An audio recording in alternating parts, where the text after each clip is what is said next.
take a look at our starting field. Go through the lanes.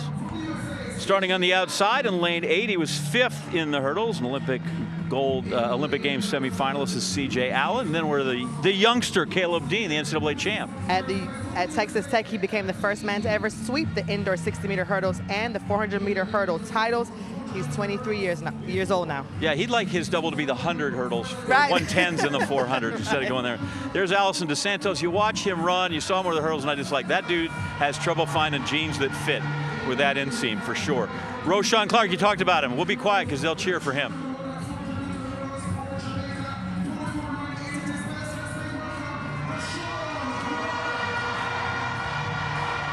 He's the world under 20 national record holder in this discipline. He's a pup, is what we're saying with him. Chris Robinson, there you see the A, ran there in Tuscaloosa. Great sprinter and hurdler for the University of Alabama. Has won a national championship as well.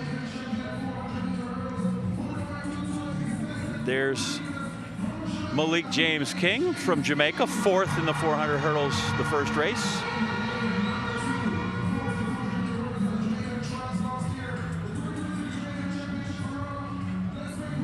And his countryman, Sine Wilson, also from Jamaica, 22. Jamaica's got a bunch of young guys in this event that can go. They do, and he only missed making the Olympic team by 1/1000th of a second, so he's ready. Clark has started very, very quickly, already taking a meter out of Dos Santos and more through the first 100 meters, so he's not hanging around. Dos Santos losing ground as well to Dean outside him.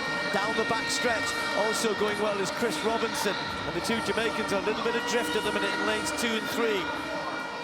Now Dos Santos just starts to get moving, but it's Robinson and Clark in the middle, although Clark looks as though he's got some work to do here, because look at Dean. Dean in lane 7, and his teammate Chris Robinson. Has Dos Santos got anything? Well, Sean Clark starting to come back. This is where the wind might affect them. Have they gone too hard? Robinson is treading in water here. Dos Santos is coming through. Who's going to get to the line first? It could well be the Brazilian. Dos Santos takes it. 2 wins. That was a hard one. 45-52. All the way down the home straight. It was like he had Robinson on a rope and he was pulling him in and pulling him in and pulling him in. But all of them were swimming in a sea of lactic acid in that last 20 meters. You have to go all the way to the finish line, and that was case in point right there. Now, from what I said before, I was talking about coasting on the backstretch. It really looked to me like Chris Robinson utilized that wind on the backstretch and really put himself out there and was just like, look, I'm going to try to hold on at the end. Dos Santos was able to keep his patience. It almost costed him, but eventually he was able to just allow his stride to open up, allow himself to slowly creep to the front of the pack and secure the victory. Just edging him out at the finish line. Do you know, you watch Dos Santos here as he's coming to the line. I mean, he's working hard, he's working hard. He's keeping his form. He's just driving with the arms, isn't he? Just trying to keep those knees going. Then he just gets his sense, I'm going to win it, I'm going to win it. There's a little dip there, but look at that lean back. I'm just worried for him right at the end that he leaned back. Had Robinson just, you know, still been close enough, that could have been costly, but it wasn't in the end. 45-52, 200s ahead of Robinson. That's actually a personal best for the American. Okay. So applause from the master.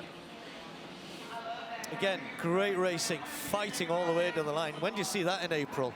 You know what I'm saying? This is going to change how athletes think.